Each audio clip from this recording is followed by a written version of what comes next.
coming up next. We'll see you throughout the evening.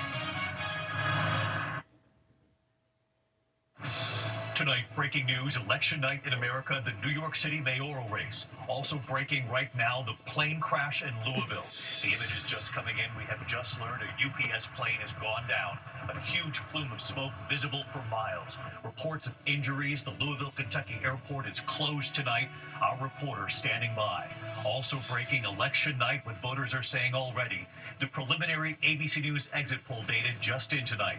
New York City, the race for mayor. Zohran Mamdani and Andrew Cuomo. Cuomo endorsed by President Trump in the final hours. Voters tonight saying the cost of living is the #1 issue in the city. The New Jersey race for governor, 2/3 say they are dissatisfied with the direction of the country. In Virginia, the race for governor there, the economy, by far the #1 issue. 6 in 10 voters dissatisfied or angry with the direction of the country. And the key vote in California tonight that could play a major role in next year's midterm elections. The government shutdown. Day 35 now, just hours from becoming the longest shutdown in U.S. history. Growing flight delays, chaos at airports, the shortage of air traffic controllers raising safety questions.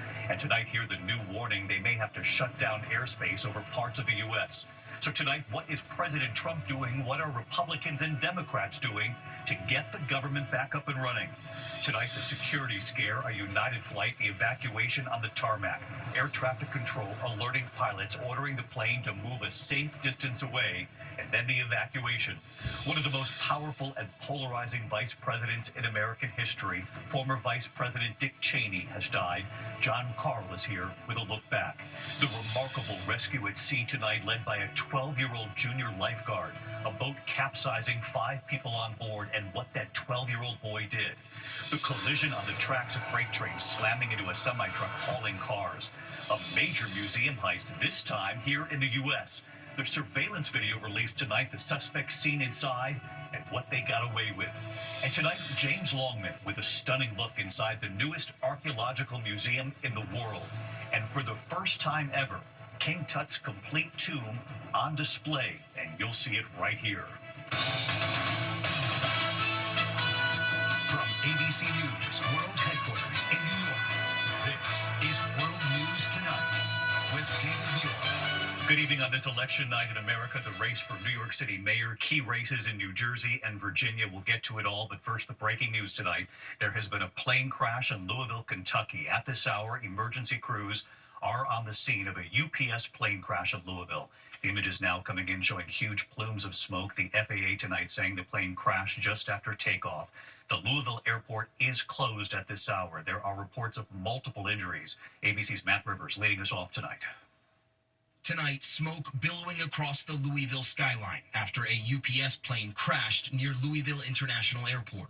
The crash reported just before 5:30 p.m. local time. Officials ordering residents in a 5-mile radius to shelter in place. Louisville is the home to UPS Worldport, their global air hub and the heart of its air transportation network. Teams from our affiliate WHAS on the scene. There was already a lot of smoke that we were seeing to our left side as we were trying to head toward the scene. I'm going to step out so you can see what we're seeing. The plane, likely fully loaded with jet fuel, was bound for Honolulu. Preliminary data indicates the plane climbed just 175 feet before crashing. And David, UPS says there were 3 crew members on board that plane. And tonight, David, you can still see those images coming in of that crash, the plume of smoke, the fire at the Louisville airport. The passenger terminal remains closed at this hour. The FAA and NTSB, David, are investigating. You'll continue to follow this into the night for us, Matt Rivers. Thank you. Now to this critical election night in America. Of course, the race for mayor in New York City. Voters turning out in big numbers. Zohran Mamdani and former New York Governor Andrew Cuomo running as an independent, battling it out. President Trump endorsing Cuomo in the final hours. Voters also casting ballots in the race for governor in New Jersey and Virginia. And in California, voters are deciding on Prop 50, the plan to redraw the state's congressional districts, a direct response to President Trump, who first urged some Republican states to do the same. And tonight, the first round of preliminary ABC News exit poll data just in. In New York City, the top issues, more than half saying the cost of living is the most important issue facing the city. Under a quarter said crime, just 1 in 10 saying immigration was the top issue. Nearly 3/4 of New York City voters said the cost of housing where they live is a major problem. In New Jersey tonight, taxes and the economy were the top issues there, and also the voters there saying 2/3 of them dissatisfied or angry about the direction of the country. In Virginia tonight, the economy also the biggest issue by far. About half of Virginia voters said the economy is the top issue in the Commonwealth. About 6 in 10 said the federal government cuts this year affected their family finances. And 6 in 10 Virginia voters said they too are either dissatisfied or angry about the way things are going in the country. A very busy night ahead. ABC's Aaron Katursky with what we know so far. Tonight, as voters flock to the polls, Right this way. Zoran Mamdani casting his own ballot, capping off a breakout campaign that could make the 34-year-old assemblyman the new mayor of New York. We are on the brink of making history in our city.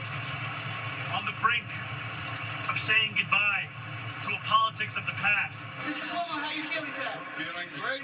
His main challenger, former Governor Andrew Cuomo. Governor, you're going to pull this off today? Yes, we are. Cuomo warns that Mamdani, a self-described democratic socialist who would be New York's first Muslim mayor, would, quote, kill the city. This is going to determine the future of the city of New York. May also determine the future of the Democratic Party. At the 11th hour, Cuomo, who lost the Democratic primary to Mamdani and is running as an independent, endorsed by President Trump. The president telling New York Republicans the only way to defeat Mamdani is to vote for Cuomo and not the party's nominee, Curtis Sliwa. Mamdani calls Cuomo Trump's puppet. Governor, what's the message to those who think that a vote for you is a vote for Trump? What do you say to those New Yorkers in the closing moments? Nobody could say that. Nobody could say that who has half a brain. And if there's anyone who can protect New York against President Trump, it's me. Trump has vowed to withhold federal funds from New York if Mamdani wins. Any last-minute message for New Yorkers who may be concerned that the president will follow through on his threats if you win tonight? I look forward to representing those New Yorkers and look forward to fighting for every single dollar this city is owed. I will not be intimidated by this president. In neighboring New Jersey, Republican businessman Jack Ciattarelli is counting on Trump's support to help make him governor. I'll tell you this, the future of our state hangs in the balance. His Democratic rival, Congresswoman and Navy veteran Mikey Sherrill, says the president's policies are hurting her state. This race has been about affordability, and that's because I speak to thousands and thousands of New Jerseyans sometimes a day. In Virginia, voters are poised to elect the state's first woman governor. Happy Election Day, everybody. Pre-election day polls giving former Democratic Congresswoman Abigail Spanberger an edge over Republican Lieutenant Governor Winsome Earl Sears. In California tonight, a high-stakes ballot initiative asking voters to approve a new congressional map, which could help Democrats win as many as 5 House seats in the midterm elections. California's Democratic Governor Gavin Newsom championing the measure with support from former President Obama as a response to Republican efforts to redraw congressional maps in Texas, Missouri, Ohio, and North Carolina to boost Republicans. The early voting numbers for the New York City mayor's race, David, broke records, and today voters poured into polling places all over New York City, making this the largest turnout for a mayoral election here in at least a quarter century. David? Yeah, this will be a fascinating election night ahead and what it could signal for the upcoming midterms next year. Aaron Katursky watching this into the night. Thank you, Aaron. And you can watch our live streaming coverage of election night on ABC News Live Prime with Lindsay Davis. We will also have live reports on the full network as those key results come in tonight. Aaron Katursky and the team, thanks.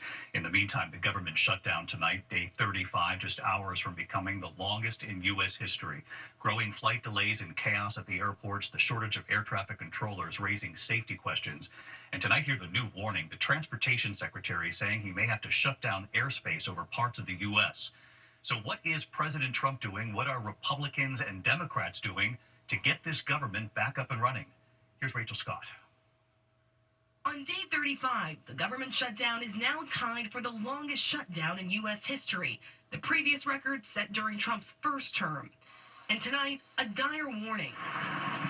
With growing flight delays from the shortage of air traffic controllers, Transportation Secretary Sean Duffy now telling Americans parts of the U.S. airspace could be closed if the shutdown drags into next week. You will see mass chaos, you will see mass flight delays, you'll see mass cancellations, and you may see us close certain parts of the airspace because we just cannot manage it. And tonight, widespread confusion for 42 million low-income Americans who rely on federal food assistance. Just 24 hours after the Trump administration said it would partially pay SNAP benefits to comply with a court order, the president threatening to withhold them, saying in a post that SNAP benefits will be given only when the radical left Democrats open up government, which they can easily do and not before. But hours later, the White House clarifying. The administration is fully complying with the court order. I just spoke to the president about it. The recipients of these SNAP benefits need to understand it's going to take some time to receive this money. As a mother of 6. In Minnesota, working mother Brianna Buckhalton says she relies on SNAP benefits to feed her 6 kids, including 3 foster children. She already missed her rent payment this month. Is this coming down to whether you're paying your rent or feeding your children? Right now I have a past due balance of $230 for our gas bill. And obviously gas is something that if it gets cut, we won't have hot water. We won't have the ability to cook this food that I stocked up on in the freezer. On Capitol Hill, a handful of Democrats and Republicans have started talks about a way to end the shutdown.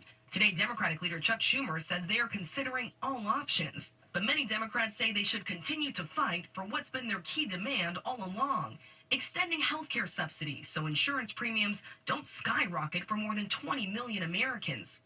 Republicans say they'll work on health care if the government opens, but Democrats don't believe them. President Trump has promised health care plans in the past. What have we done to endure all of this inconvenience and some pain if we don't accomplish something for the American people? Rachel Scott asking the tough questions over on the Hill, back at her post at the White House tonight. Rachel, you don't need me to remind you, day 35 here of this government shutdown. And people at home, millions of Americans now feeling the pain from this, and they're going to want to know what's the president doing, what are Democratic leaders, Republican leaders doing to try to get this shutdown over, get the government back up and running? Well, David, the president has invited Senate Republicans to the White House for breakfast tomorrow, but right now there are no negotiations, no discussions between the president and Senate Democrats. They say that he has gone radio silent. Meanwhile, you heard that dire warning from the transportation secretary there about possibly closing parts of the U.S. airspace. It's those type of travel delays that ultimately ended the last government shutdown, the longest during President Trump's first term, David. Of course, questions raised over safety of these planes coming in for landing and taking off, Rachel, at the White House again. Thank you. Tonight, the nation remembering one of the most powerful and polarizing vice presidents in American history. Former Vice President Dick Cheney has died. His career in politics spanning decades. A commanding presence in the White House after 9/11, advising President Bush and pushing for the U.S. war in Iraq. A lifelong conservative voice who became a vocal critic of President Trump in his late years.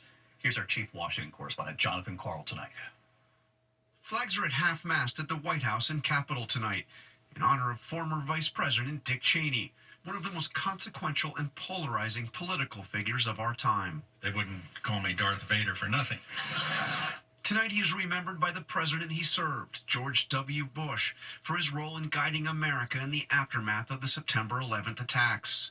President Bush writing, he held to his convictions and prioritized the freedom and security of the American people. Former Presidents Biden and Clinton paid tribute as well. Clinton writing, though we often disagreed, I always respected his dedication to our country and his unwavering sense of duty. Richard Bruce Cheney was born in Nebraska in 1941, where he was captain of his high school football team, and Lynn, his girlfriend and later wife of more than 6 decades, was the homecoming queen. They had 2 daughters, Mary and Liz. He became President Ford's chief of staff at just 34 years old, the youngest ever. He served 5 terms in Congress, and then as Secretary of Defense for President George H.W. Bush, successfully leading the Pentagon during the first Iraq War. A decade later, he agreed to help George W. Bush find a running mate. He would narrow his short list to one, Dick Cheney himself. He is without a doubt fully capable of being the President of the United States. He became the most influential vice president in American history. On 9/11, with President Bush traveling, it was Cheney from a bunker below the White House who ordered the military to shoot down any unresponsive aircraft. He was the architect of America's war on terror, making the case for the 2003 invasion of Iraq, arguing that Saddam Hussein possessed weapons of mass destruction. There is no doubt that he is amassing them to use against our friends, against our allies, and against us. Cheney defended the war even after it was later revealed there were no weapons of mass destruction. And he defended the use of harsh tactics including waterboarding, which many regarded as torture. I was a big supporter of waterboarding. I was a big supporter of the enhanced interrogation techniques. In 2021, Cheney sharply criticized President Trump's actions on and before January 6th. There has never been an individual who is a greater threat to our republic than Donald Trump. And in 2024, the lifelong Republican endorsed Democrat Vice President Kamala Harris, saying Trump should never be trusted with power again. How is Dick Cheney going to be remembered? I saw a lot of history, was there when a lot of it was made. I'm very comfortable with what I did and why I did it and how I did it, and I'll let others judge whether they liked it or not. Do you have any regrets? Not really. Classic Dick Cheney, few words and no apparent self-doubt. And as of this moment, David, still no statement whatsoever from President Trump about the passing of Dick Cheney. And that was one of the last interviews. Still fascinating. No regrets, and he'll let history judge. John Carl tonight. Thank you. To other news here this evening, the security scare on the tarmac at Reagan National Airport. A United flight from Houston to Washington. Air traffic control alerting pilots about a possible threat. The jet ordered to move a safe distance away. The FBI